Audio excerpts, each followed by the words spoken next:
alegres. Pero bueno, ¿por qué no me acompañas a orar? Yo creo que Dios tiene algo que hablarnos el día de hoy. Padre, en el nombre de Jesús,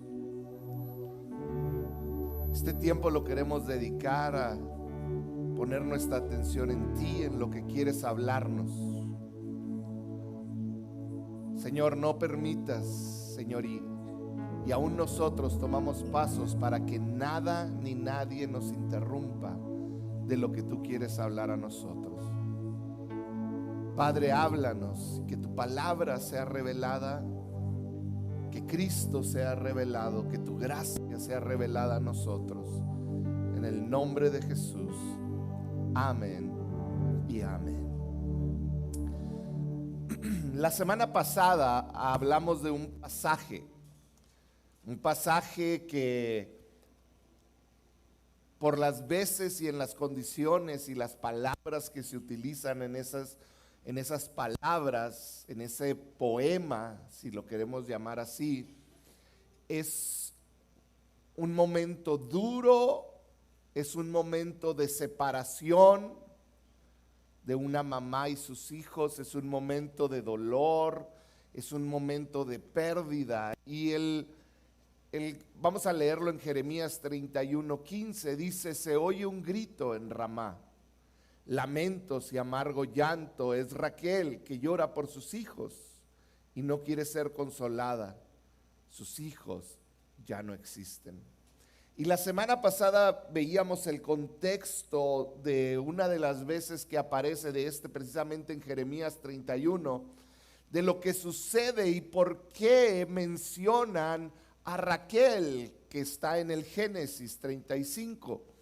Y veíamos que el rey Nabucodonosor, rey de Babilonia en aquel tiempo, de este imperio babilónico tan fuerte que conquistó gran parte del mundo, va y quiere conquistar Jerusalén. De hecho, conquista Jerusalén.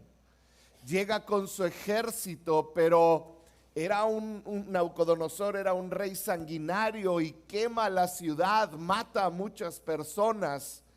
Y veíamos la semana pasada que parte de lo que hizo Nabucodonosor es que dijo: quiero que me junten a 10,000 ciudadanos judíos jóvenes y quiero llevármelos. Júntenme a lo mejor, le dijo a su ejército, de Israel. 10,000 de ellos salieron en cadenas de Israel a una pequeña ciudad a las afueras de Jerusalén llamada Ramá. Veíamos que los jóvenes se fueron encadenados desde Ramá hasta Babilonia para nunca ser vistos. Y es ahí donde se menciona este versículo en Jeremías de dolor, de separación, de llanto. 10,000 cautivos judíos. Para que te des una idea, entre esos 10,000 iba gente brillante que leemos sus libros en la Biblia. Uno de ellos era Daniel. Otros 3 que iban con Daniel ahí en ese caminar hacia Babilonia, hacia el cautiverio, eran Cedrac, Mesac y Abednego, conocidos por estar en el horno de fuego. Y otro más era el profeta, que en ese tiempo era sacerdote, Ezequiel. Ezequiel ya ejercía como sacerdote en Jerusalén, pero fue llamado y fue llevado en cautiverio, encadenado a Babilonia. Y el libro de Ezequiel se escribe y es escrito por parte del profeta desde Babilonia. Al igual que Daniel, al momento de la invasión babilónica, él ya era un sacerdote de Jehová, Ezequiel, y aproximadamente 5 años dentro del cautiverio babilónico, Ezequiel comenzó a escuchar a Dios que le hablaba y empezó a fungir como profeta para el pueblo en cautiverio. Estaban en condiciones difíciles, pero Dios le hablaba a Ezequiel, y Ezequiel iba y llevaba la palabra de Dios hacia el pueblo. Ahora, la gran pregunta que nos debemos de hacer es: ¿por qué Dios permitió que el pueblo de Israel, todos estos jóvenes, cayeran bajo el dominio de Babilonia? ¿Qué es lo que sucedió? ¿Por qué? Porque a veces hablamos de las cadenas como hablamos la semana pasada, pero no nos preguntamos, bueno, ¿por qué Dios lo permitió? ¿Es Dios acaso un Dios malo? ¿O por qué Dios permitió que esto sucediera? Cuando leemos las escrituras encontramos que el pueblo de Israel se había alejado de Dios. Fíjate bien esto, se alejó de Dios, permitieron que el pecado los dominara. Y esto fue una situación perpetua en sus vidas, o sea, duradera en sus vidas, al grado, ¿se acuerdan que vimos el año pasado? La paciencia de Dios llega a un término. Y cuando la paciencia de Dios llega a un término, llega el juicio. Vamos a leerlo en Ezequiel 36, 16.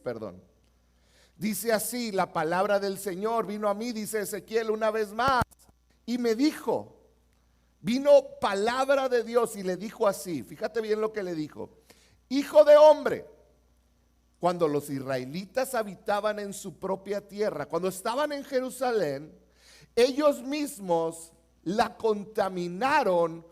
¿Con qué cosa? Con su conducta y sus acciones. Su conducta ante mí era semejante a la impureza de una mujer en sus días de menstruación. Está clarita la Biblia. Su conducta y sus acciones, y decía, era algo que no podía soportar ya. Conducta y acciones. En otras palabras, pensamientos y decisiones diarias que los llevaba a actuar pecaminosamente. Es que yo creo que no es tan malo. Es que vivimos en otra época. Maneras de pensar.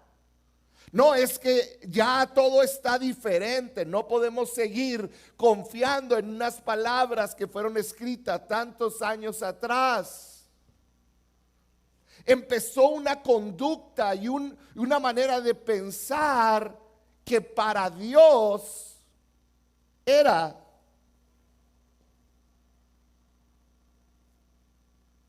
Y eso fue lo que lo llevó, dice el siguiente versículo, 18. Por eso, por haber derramado tanta sangre sobre la tierra, había violencia. Por haber contaminado con sus ídolos, había idolatría. Dice, desaté mi furor contra ellos.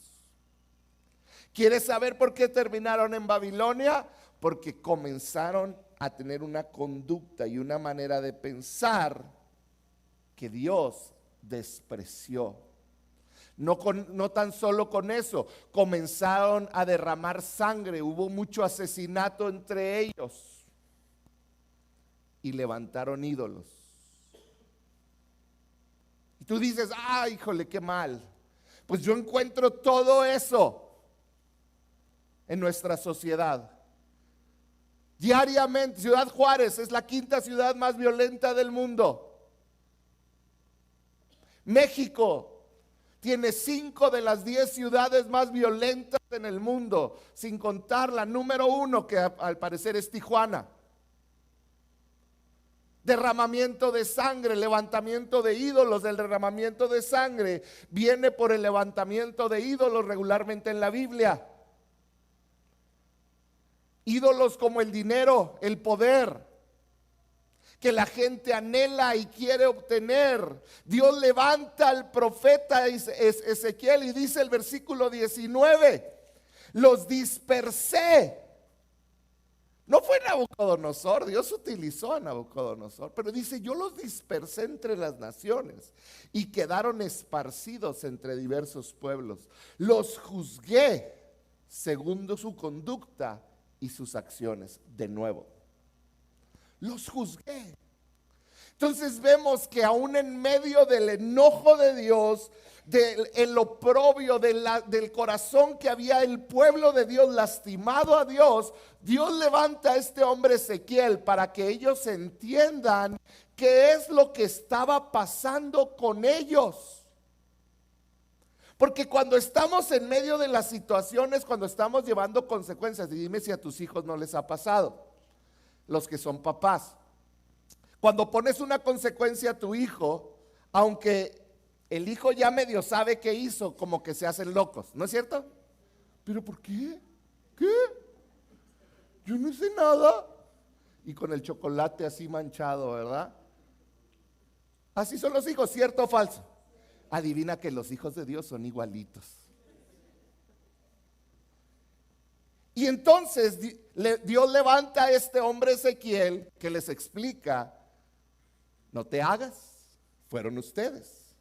Aún en medio de nuestra necedad, Dios nos habla y nos llama a arrepentimiento. ¿Cuántos le dan gloria a Dios por eso? Que aún en medio de nuestro pecado, su gracia y su favor nos puede alcanzar. Hoy quiero que nos enfoquemos en el mensaje que Dios le dio a Ezequiel para Israel.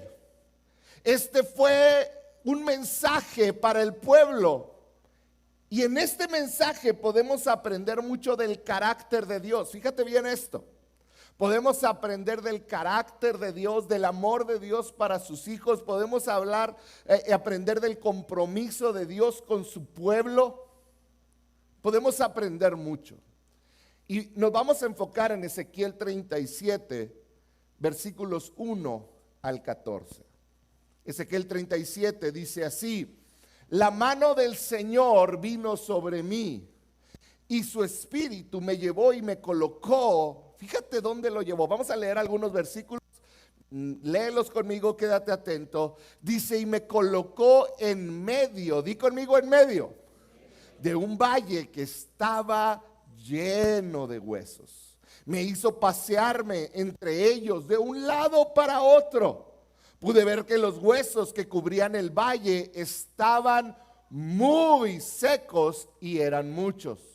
Entonces me dijo, Dios le dijo: hijo de hombre, le hizo una pregunta: ¿podrán revivir estos huesos? ¿Podrán?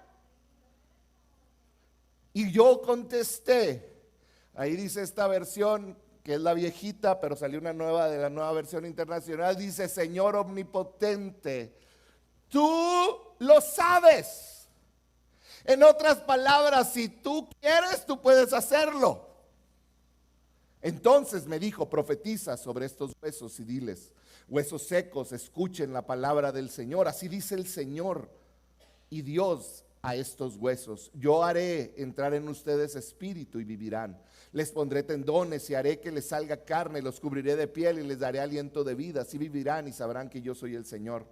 Tal y como me lo ordenó, profeticé, dijo Ezequiel. Y mientras profetizaba, se escuchó un ruido que sacudió la tierra y los huesos comenzaron a unirse entre sí. Yo me fijé y vi que en ellos aparecían tendones, les salía carne y se cubrían de piel, pero no había espíritu en ellos. Entonces el Señor me dijo: profetiza una vez más, dijo de hombre, profetiza al espíritu y dile: esto ordena el Señor Dios y espíritu, ven de los cuatro vientos y sopla sobre los muertos y vivirán. Yo profeticé tal como él me lo había ordenado y el espíritu entró en ellos, entonces vivieron y se pusieron de pie. Era un ejército numeroso. Yo quiero que por un momento te imagines estar ahí a un lado de Ezequiel en esta escena. Estás ahí, estás en un lugar lleno de huesos. ¿Puedes imaginarte huesos secos? Ahí va a aparecer una imagen, un par de imágenes. Pero puedes imaginarte un lugar con huesos que ya pasó tanto tiempo que la piel, los tendones, los músculos, todo se deshizo. Todo desapareció. Estos imagínate estar en un lugar donde había muchos de ellos y están tan secos que si tú los pisas se quiebran inmediatamente. El hueso es una señal, uno de estos huesos es señal de que algo vivió pero murió, ¿cierto o falso? Sea de un animal o de una persona. Si tú encuentras un hueso, tú puedes entender, no sé cuánto tiempo atrás estaba vivo. Cuando tú ves un hueso, tú dices, esta muerte no tiene poco tiempo, tiene mucho tiempo. Fíjate todo lo que estaba diciendo Dios. Tú no ves un hueso, un cráneo y dices, se ve que esta muchacha estaba guapa. ¿Verdad que no? Se ve que no. Un hueso nomás te da la estructura interna de una persona. Tiene tanto de muerta esa persona que no solo el espíritu se fue, sino que su piel se secó, se desintegró, y lo mismo los músculos que le daban forma y mantenían unidos esos huesos. Porque el hueso es lo último que se desvanece, es la última señal visible de que un humano existió. Quizá haya otras para los científicos que están aquí, pero para nuestros términos, que no somos médicos ni científicos, un hueso es lo último que se deshace. Después de ahí, vuelven a la tierra. Y cuando yo leí este versículo, encontré unas imágenes de los campos de concentración judíos. En los campos de concentración judíos reunían todos los huesos de las personas, de los judíos asesinados. Y así los ponían. Pónganme la que sigue. Hueso sobre hueso, sin piel, muertos. Yo quiero que te imaginas por un momento que estás ahí con el profeta Ezequiel parado sobre esos huesos. Y el profeta Ezequiel tiene esta visión donde está en un lugar similar a este. No olía bonito, no se veía bien. Pero yo creo muchas de las preguntas del profeta Ezequiel mientras estaba parado, dice la Biblia, en medio de este campo, era: ¿quiénes son estos huesos, Señor? ¿Quiénes son? Versículo 11 del capítulo 37. Luego me dijo: hijo de hombre, estos huesos son el pueblo de Israel. Ellos andan diciendo: nuestros huesos se han secado, ya no tenemos esperanza, estamos perdidos. Por eso profetiza y adviérteles que así dice el Señor: pueblo mío. Fíjate bien la profecía que le iba a dar. Todo esto era para llegar a este momento y decirles: pueblo mío, abriré tus tumbas, te sacaré de ellas y te haré regresar a la tierra de Israel. Y cuando hayas abierto tus tumbas y te hayas sacado de ahí, entonces, pueblo mío, sabrás que yo soy el Señor. Y termina diciendo el versículo 14: pondré mi espíritu en ustedes y vivirán. O sea, no tan solo vas a volver a tener músculos, tendones, huesos, movilidad, sino que mi espíritu te va a dar propósito y te estableceré en tu propia tierra. Entonces sabrás que yo, el Señor, lo he dicho y lo cumpliré, afirma el Señor. Todo esto que leemos, vemos la condición del pueblo de Dios, del pueblo de Israel. Estaba diciendo al final: tú los ves vivos, que están reconstruidos, pero realmente si no hay espíritu en ellos, no pasa nada. Están espiritual y emocionalmente muertos. Pueden estar vivos, respirando, pero sin un propósito. En otras palabras, pueden quizá estar ahí confundidos. ¿Qué es bueno? ¿Qué es malo? ¿Qué debo de hacer? ¿Qué no debo de hacer? Pueden estar indiferentes. ¿A qué horas terminará este? pueden estar con dudas, pueden estar con dolor, con amargura, sin esperanza, cautivos por el enemigo. Yo hoy quiero rápidamente hablarte de 5 rasgos de personas o del pueblo que está en cautiverio. Número 1, su condición es evidente. Espiritualmente, una persona que está cautiva por el enemigo. Y yo quiero que vayas viendo tu propia vida. Porque una persona que está cautiva por el enemigo se ve como un hueso seco, muerta, sin esperanza. Y sabes, yo creo que esa es la condición de muchos hijos de Dios en la iglesia, parte del pueblo de Dios. Van a iglesias, pero se sienten secos, como si estuvieran muertos. Se sienten confundidos con tantas ideologías, con tantas filosofías. Te sientes indiferente porque ya no cantan las canciones que a ti te gustaban. Y entonces los de la alabanza son los culpables de que tú estés seco. Porque tú adorabas con, díganme una. Alabaré. Estás con dudas, con falta de fe, lastimados. Es que en esa iglesia me hicieron, es que me vieron mal, es que me dijeron.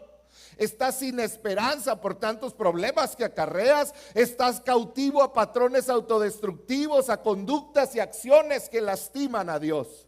Y venimos a levantar nuestras manos, o no las levantamos porque nos da vergüenza o no queremos. Venimos a escuchar la palabra o medio la escuchamos. Pero cuando sales de aquí te sientes seco. Seco. Versículo 11 dice: luego me dijo, hijo de hombre, estos huesos son el pueblo de Israel. Son los de casa.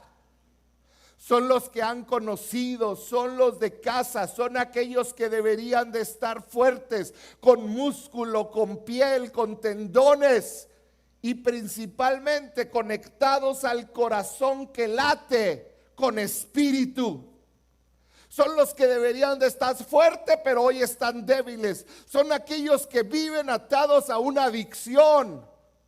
Son aquellos que viven atados a una cadena que los deja y no los suelta, que van y vienen, pero no tienen sentido en su vida, no tienen propósito, que viven vidas estériles, que por más que quieren no llevan fruto. Personas que son parte de la familia de Dios, pero se han secado totalmente por aferrarse a una manera de pensar o a una conducta que los mata. Y muchos en la casa de Dios están viviendo el juicio por lo que han hecho. Años sin leer tu Biblia, porque no la entiendes, porque te da flojera, porque si la lees te da sueño. Años sin orar, porque no sabes cómo, pero no te interesa aprender cómo. Años sin adorar, porque dejaste de sentir su presencia. Años sin hablarle a alguien de Cristo, porque qué vergüenza. Hundidos, muchos de ellos en la inmoralidad, y todos en la casa de Dios, sintiéndonos secos, queriendo que un domingo algo suceda, llenos de culpa, amargura y vergüenza. Y cuando esto comienza a suceder, sutilmente has comenzado a permitir situaciones en tu vida que antes era impensable que tú las consideraras siquiera, pero ahora parecen normales. Cada día más seco, cada día más seca. Iglesia, Dios quiere revivir tu relación con Él. Dios puso en mí este mensaje y mira, puso una línea casi que ni veía. Pero cuando hablé de los que se fueron a Babilonia, Dios me dijo: Ezequiel iba ahí. Isaías 52:9 dice: son las iniquidades, di conmigo iniquidades, son los pecados de ustedes los que los separan de su Dios. Son estos pecados los que los llevan a ocultar su rostro para no escuchar. Son nuestras iniquidades, son lo que hacemos mal, lo que ofendemos a las personas, a Dios. Es ese pecado el que nos separa de Dios y que hace que Dios deje de escucharnos. Muchos aquí ahorita pueden estar pensando: es que hace años que no siento a Dios. Y yo tengo una pregunta: ¿será que Dios se está ocultando de ti? ¿Será que tus iniquidades, tus conductas, tu manera de pensar, tus prioridades en la vida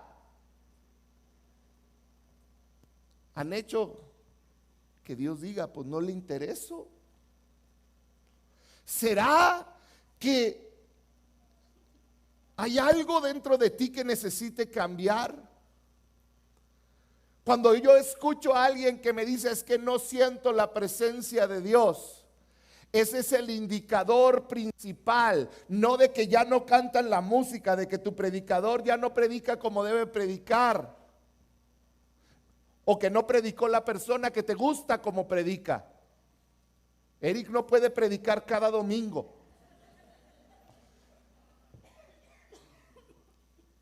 Pero cuando alguien me dice: no, es que yo cuando fulanito, no es que yo cuando sutanito, no es que yo no siento la presencia, es que yo la siento cuando voy a un congreso, cuando voy y cantan los cantos de antes. Discúlpame, pero no es la presencia de Dios, son tus emociones.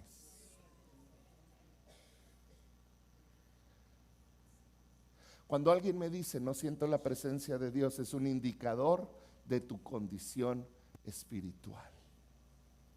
Quiere decir que quizá hay algo dentro de ti que has abrazado y que es pecado. Es como cuando a alguien en el carro se le enciende una lucecita. Revisa el motor, check engine, y tú dices: ay, Dios mío, esto me da miedo, y le pones un post-it para no verlo. ¿Cuántos lo han hecho? No levanten la mano, por favor. Pero algunos tenemos con el carro con lleno, parece arbolito de Navidad. Se me descompuso, no sé por qué.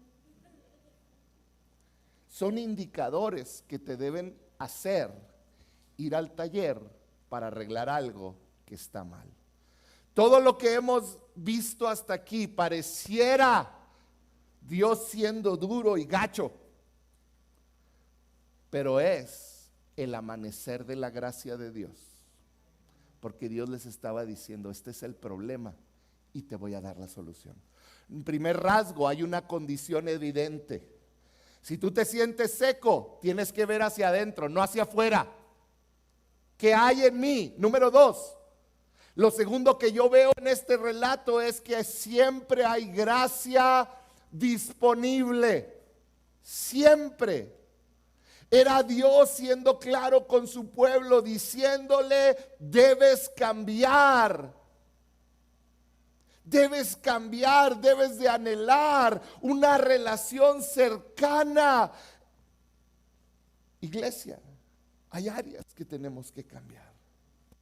Él quiere encontrarse con nosotros. Hebreos 4:16 dice: así que acerquémonos confiadamente al trono de la gracia para recibir la misericordia y encontrar la gracia para que nos ayude, la gracia que nos ayude oportunamente.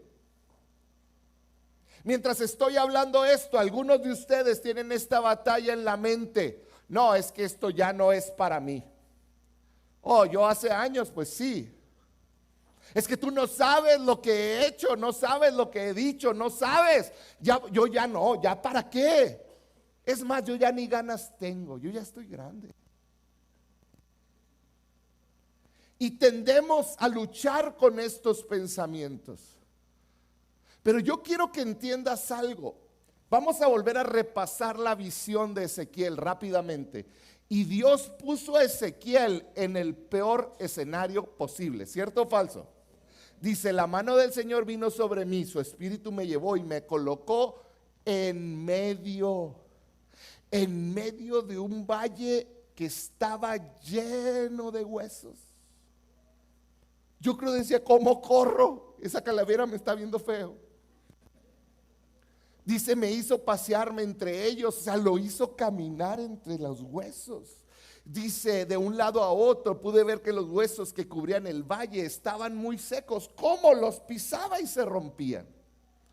Y eran muchos. Entonces me dijo, hijo de hombre, ¿podrán vivir estos huesos hoy?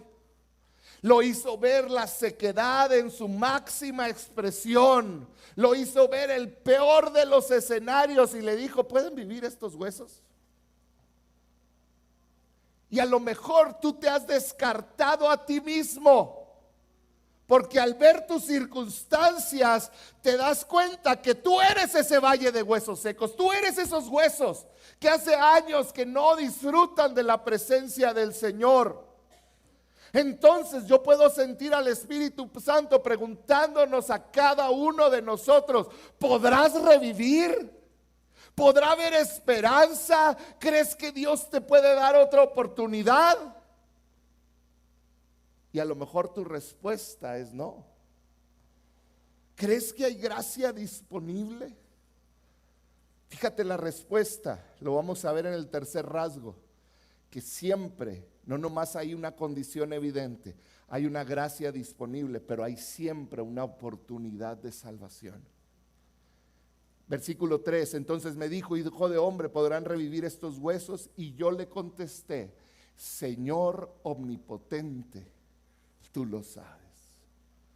Otra versión dice Señor soberano. Omnipotente quiere decir que todo lo puede.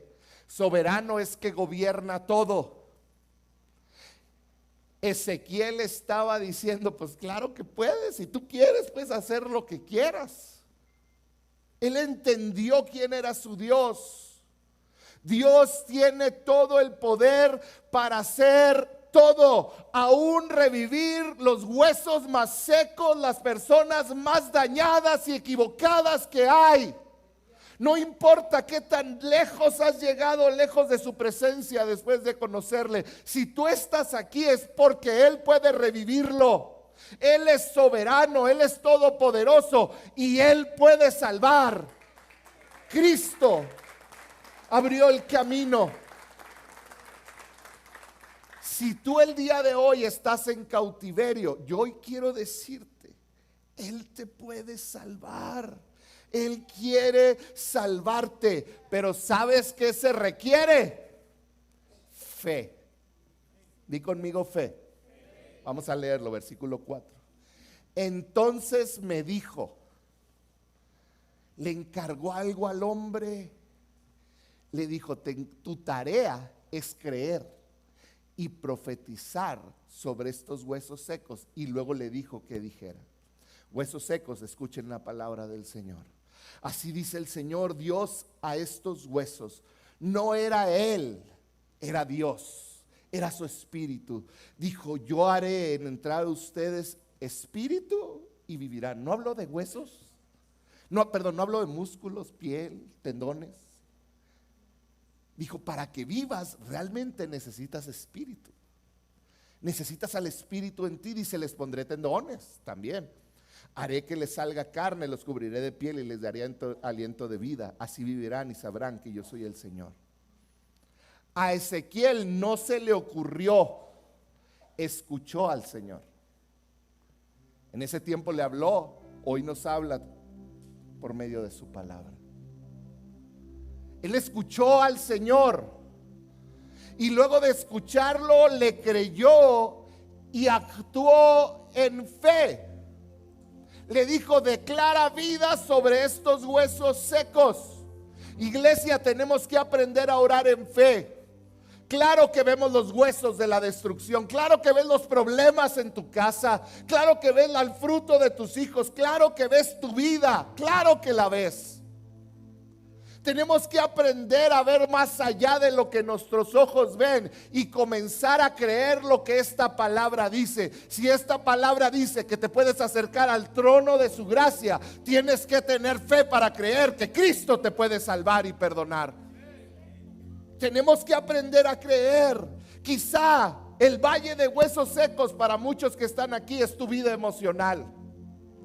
Dios puede traer vida sobre tu depresión, ansiedad y tristeza. Para muchos otros es su soledad. Dios puede ser tu mayor compañero. Para muchos otros el valle de huesos secos es su matrimonio.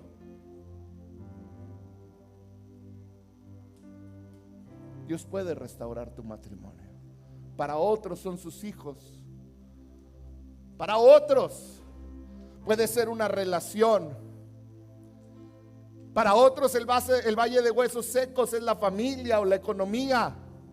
Hoy te quiero decir, tienes que conocer a Dios y creerle a Dios. Fíjate la respuesta de Ezequiel cuando oyó la instrucción de Dios, cómo actuó en fe.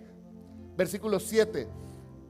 Di conmigo, tal y como me lo ordenó. Es que a mí nadie me manda.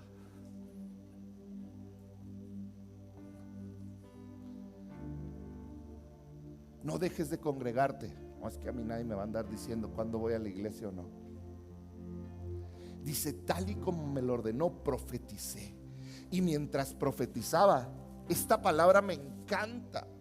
Dice, mientras profetizaba. ¿Sabes cómo la traduzco yo en mi mente? Mientras obedecía. A veces queremos que, ya Dios, antes de que ore, porque ya te creí. No, mientras obedeces. Dice, mientras profeticé, se escuchó un ruido que sacudió la tierra y los huesos comenzaron a unirse entre sí. Lo imposible comenzó a suceder. Yo me fijé y vi que en ellos aparecían tendones. Se ha de haber visto feo, ¿no? Busca videos, ahí hay. Le han hecho representaciones. Dice, les salía carne y les cubría la piel. Pero termina diciendo algo, pero no había espíritu en ellos. Lo cual me lleva al cuarto rasgo. El Espíritu Santo trae vida verdadera. El Espíritu Santo nos permite realmente vivir en la experiencia que tenemos en la tierra, no solo existir. ¿Sabías que este mundo está llena de gente que existe, pero no ha encontrado una razón para vivir? ¿Puedes imaginar lo que era estar ahí en medio de ese valle, comenzar a ver que eso que parecía imposible estaba sucediendo? Lo que Ezequiel estaba viendo era muerte en su último estado. Muerte. Lo que pisaba era muerte en su último estado. Lo que olía era muerte en su último estado. Pero Ezequiel, parado en la muerte, obedeció a Dios y profetizó. Y empezaron a recobrar, parecieran vivos. De repente, dicen que era un ejército. Yo me imagino, hay un video que vi en el internet que hasta terminaron con vestidura de soldados, hombres y mujeres formados. Pero ninguno daba razones de vida. Parecían vivos, pero no había vida en ellos. Y sabes, eso lo puedo comparar a lo que sucede aquí cada domingo. Llegamos como un hueso seco. Cantamos, adoramos y te empiezas a sentir mejor. Se te va el dolor de cabeza, porque me lo han dicho. Empiezas a sentir paz. Sientes bonito adorar a Dios. Escuchas la palabra. Te vas bendecido de aquí. Parece que estás vivo. Pero sales allá afuera y se te empiezan a caer los cachos de piel y tendones. ¿Qué pasó? Alguien te dice algo incorrecto y explotas. Vuelves a la depresión, vuelves a la angustia, vuelves al temor. Y vuelves a llegar cada semana como hueso seco para que te vuelvan a poner tendones y pielecita el domingo. Y empezar otra semana. Esa no es vida. Una vida cristiana sin una relación con el Espíritu Santo es una vida frustrante, es una vida estéril, es una vida sin poder, es una vida sin emoción. Necesitamos tener una relación diaria con el Espíritu Santo. Yo me fijé y vi que en ellos aparecían tendones, les salía carne y les recubría la piel, pero no había espíritu en ellos. Otra versión dice no había aliento de vida, lo cual me lleva al último punto. El Espíritu Santo te llena de propósito. Es el único que te puede dar vida. Termina diciendo el versículo, eran un ejército. Nosotros somos ese ejército de Dios. Pero para que un ejército exista, tiene que tener propósito: proteger a la nación, proteger a la familia. Cuando yo tenía 20 años, ya hace algunos, hace casi 30, cuando yo tenía 20 años, yo una vez orando le dije a Dios: Dios, yo te voy a servir. Y se lo dije de corazón. Sueños y anhelos que yo tenía. Me acuerdo, el predicador era Juan Beriken, y me acuerdo que mandó llamar a los jóvenes que sintieran que tenían un llamado para servir a Dios. Y me levanté y me fui hasta enfrente, sabiendo que había un costo que pagar, que iba a sacrificar áreas de mi vida. Y yo le dije de corazón a Dios: te voy a servir. Adelántate 9 años adelante. Tengo 29 años.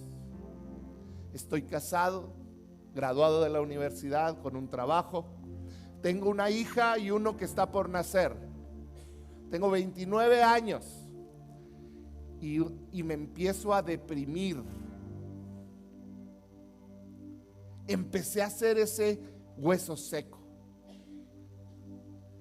Y oigo que Dios un día me dice: ¿qué no te acuerdas que me dijiste que me ibas a servir? ¿Lo vas a hacer o no? Y al ver mi condición seca, yo pude ver que Dios me estaba llamando a un cambio. Y ahí comencé a cambiar. Y empecé a tomar decisiones que fueron dolorosas aún para parte de mi familia, pero que hoy nos tienen aquí sirviendo a Dios. Porque se requiere fe para seguir. Era un valle de huesos secos. Y quizá estás aquí, tú tienes un llamado de Dios, de parte de Dios, y lo has ignorado por años. No estoy hablando a servirlo de tiempo completo, pero quizá Dios te llamó a cantarle, a servirlo en diferentes áreas, a enseñar a otros matrimonios. Y hoy te encuentras seco, y te quiero decir que muchas veces es porque dejamos de actuar y no tomamos decisiones. Luego me dijo: hijo de hombre, versículo 11, estos huesos son el pueblo de Israel. Ellos andan diciendo: nuestros huesos se han secado, ya no tenemos esperanza, estamos perdidos. Por eso profetiza y adviérteles: así dice el Señor y Dios, pueblo mío, abriré tus tumbas y te sacaré de ellas, y te haré regresar a la tierra de Israel. Y cuando haya abierto tus tumbas y te haya sacado de ahí, entonces, pueblo mío, sabrás que yo soy el Señor. En otras palabras, Dios estaba diciendo, y con esto termino: yo les doy una nueva oportunidad. Y el relato termina con un versículo que me encanta, y es el 14. Dice: pondré mi espíritu en ustedes y vivirán, y te estableceré en tu propia tierra. Entonces sabrás que yo, el Señor, lo he dicho y lo cumpliré, afirma el Señor. Si el día de hoy te sientes seco, has estado diciéndole: Señor, me siento alejado de ti. Lo primero que tienes que hacer no es venir a clamar por fuego, que a veces cometemos esos errores, creyendo que algo emocional nos va a cambiar. ¿Cuál es tu condición? Pónganme el resumen de la que sigue, la última. ¿Cuál es tu condición espiritual? Sé honesto contigo. ¿Estás seco? quizás estás en el proceso de secarte. Lo segundo que debes de ver es que hay gracia disponible para ti. Debes de creerlo. Y que si hay gracia disponible, hay oportunidad de salvación para ti y para los que amas. Y es entender, solo el Espíritu Santo realmente trae vida. Solo el Espíritu Santo me llena de propósito. Así que por un momento, ¿por qué no cierras tus ojos?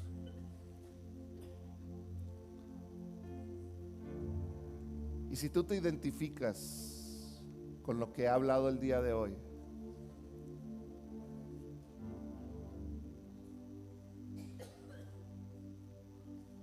yo siento que Dios está llamando a muchos a hacer un alto en su vida y pesar su conducta y sus acciones, porque son las que han estado haciendo que el juicio llegue de parte de Dios. Quizá el día de hoy te sientes seco, sientes tu matrimonio, sientes tu vida en esa sequedad.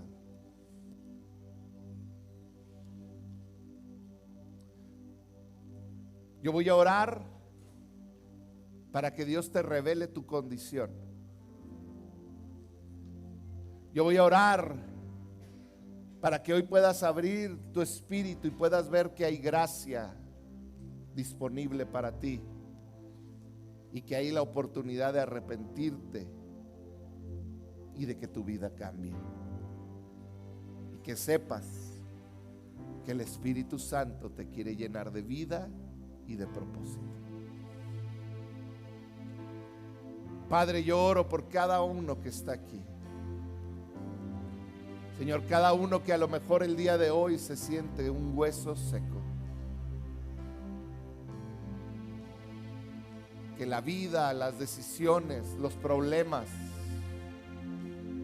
ha golpeado tan fuerte que se sienten tan secos. Que su clamor este año fue: ¿todavía me amas? Espíritu Santo, mi primer anhelo y oración por este pueblo es que tú puedas revelar a ellos, como lo hizo el profeta Ezequiel al pueblo de Dios, su condición.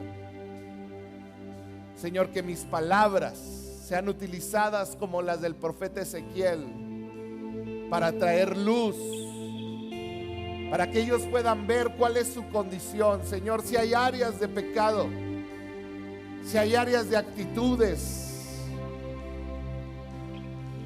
Señor, que hoy puedan reconocerlas, Señor, y que hoy puedan verse en medio de ese valle de huesos secos que ha causado su pecado, que ha causado abandonarte a ti. Espíritu Santo, que cada uno de tus hijos el día de hoy pueda ver su condición, y que al ver su condición ellos puedan ver la cruz, puedan ver que hay gracia disponible, puedan ver que tú sigues salvando, que hoy puedan creer, que hoy su fe sea renovada. Espíritu Santo, Espíritu de Dios, haz una obra poderosa en cada uno de tus hijos. Tómate un momento ahí, y si Dios te está mostrando algo de tu condición, de tu vida, trátalo en este momento. Habla con Él, pídele perdón. Su gracia está aquí. En Él hay salvación. Mientras los muchachos cantan, ¿por qué no ahí donde estás? Si tú hay algo en tu vida que Dios te está revelando, ahí donde estás, pídele perdón. Pídele perdón. Pídele perdón. Ahí dile: Señor, perdóname. Perdóname, Señor, que he preferido al mundo, he preferido el placer. Señor, te he cambiado por un plato de lentejas. Te he cambiado por cosas sin valor. Santo, Ahí ora tú con Dios. Santo, eres tú. Santo, Santo, Santo, eres tú. Tú eres santo, santo, santo. ¿Por qué no te pones de pie un momento? Tú eres santo, santo, santo. Cuando el pueblo reconoció su situación, Santo, el Espíritu Santo pudo venir. Si tú necesitas un toque de su presencia, ¿por qué no levantas tus manos y le dices: Espíritu Santo, te anhelo tanto?